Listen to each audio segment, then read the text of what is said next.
because we've got to come back to this thing all the time of numbers.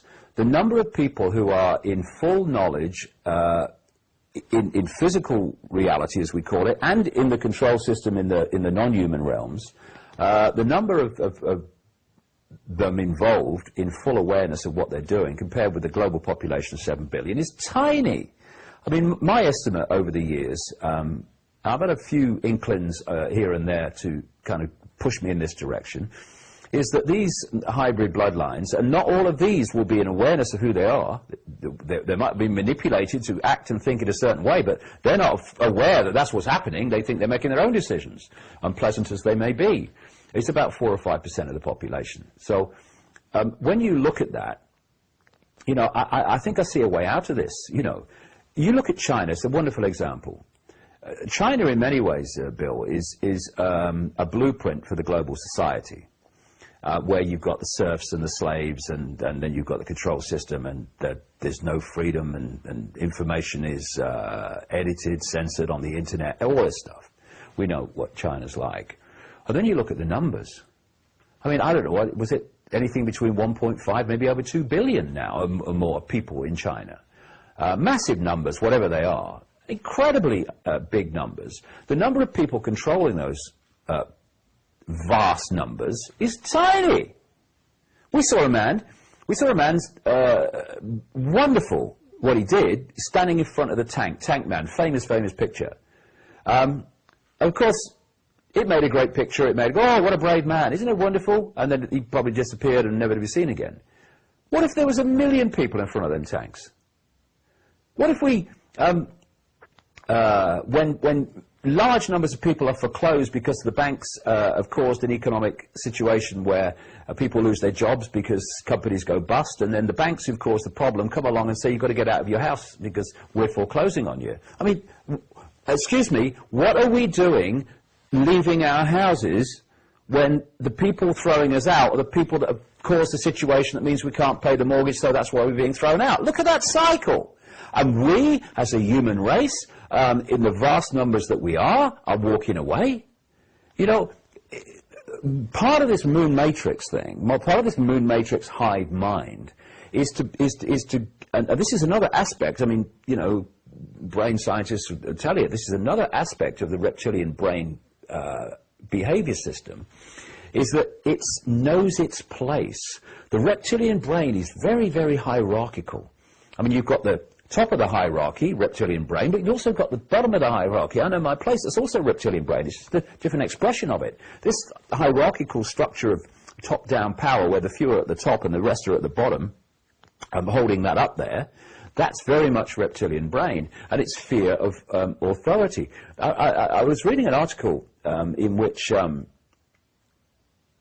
someone who was discussing the reptilian brain was saying that people instinctively, many people anyway, can instinctively feel like intimidation when an authority figure of some kind walks into the room, like the boss or wherever.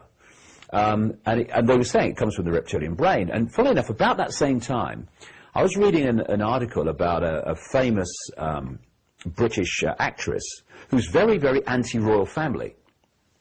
Doesn't believe in the institution at all. And she was at some reception. And she actually said in this article, I'm anti-royal family and all the rest of it. She said, then the Queen came into our group to say hello. She said, and I was a blithering bloody wreck, you know, like of intimidation. Oh, it's the Queen. And this is a woman who, in another situation, would be absolutely, oh, that bloody Queen, we shouldn't have a royal institution, all that stuff. That's the reptilian brain kicking in. That's what I mean. And what it does, it makes vast numbers of people acquiescent to authority. And when the population in general are acquiescent or fearful of challenging authority, then the authority, by definition, is, okay, control system in place. And one of the great manifestations of this is you mustn't break the law. Well, okay, let's follow this through, shall we? These guys in dark suits, etc., are making laws which you have no control over. Yeah, okay. So then they've made laws that you have no control over, but you're saying it's the law, so you must obey it. Yeah. Well, where do we go from here then? I tell you what we'll do. You put your hands out, and I'll put the handcuffs on, and then we'll go down the pub, because that's what you're saying. So if a law does not respect human freedom, if it does not respect human justice, if it does not respect basic fairness, if it's not about beneficial changes in society, but about imposition so the few control the many, if it does not respect freedom and justice, it should not be respected. What are we doing? You say to people, can't break the law, okay. Well, and we're getting close to this now. If you look at the situations that are folding, I've done a whole chapter in the new book called Stealing the Children. What if they made a law that the state could take your children away, which is what they actually want? They're in the process of doing it. Would you obey it? Well, no. Oh, so we found a line here now. There is a Rubicon then that you will cross when the law gets so much of an imposition that it takes your children away. So all we've got to look at is, are we going to make that line where we resist? No more! At the point where, knock on the door, want your children please, got the van? Or are we going to move it here? Where we're saying anything that impacts on my basic freedom and the basic freedom of others, anything that impacts injustice on my life and the life of others, because if we think other people's problems are not our problem, that's divide and rule, and away we go, they got us. If we move that here and say no more, then the whole dynamic starts to change. Because what they're doing all over the world, not least in Britain, is they're quite demonstrably introducing more and more outrageous laws right across society down into the fine detail of our lives, whether it's where we put our rubbish bins out and when and all the rest of it. And if they don't meet resistance, then they say, no resistance, okay, even more silly, even more imposition, even more fine detail of your life.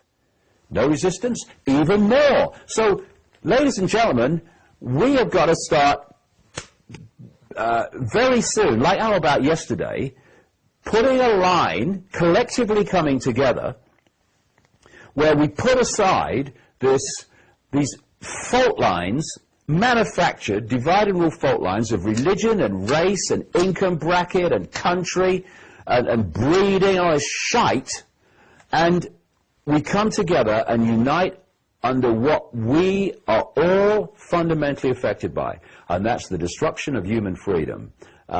Because this is not a conspiracy to enslave Jewish people or Islamic people or middle-class Americans or any of it, South Africans, anything. It's a plot to enslave us all.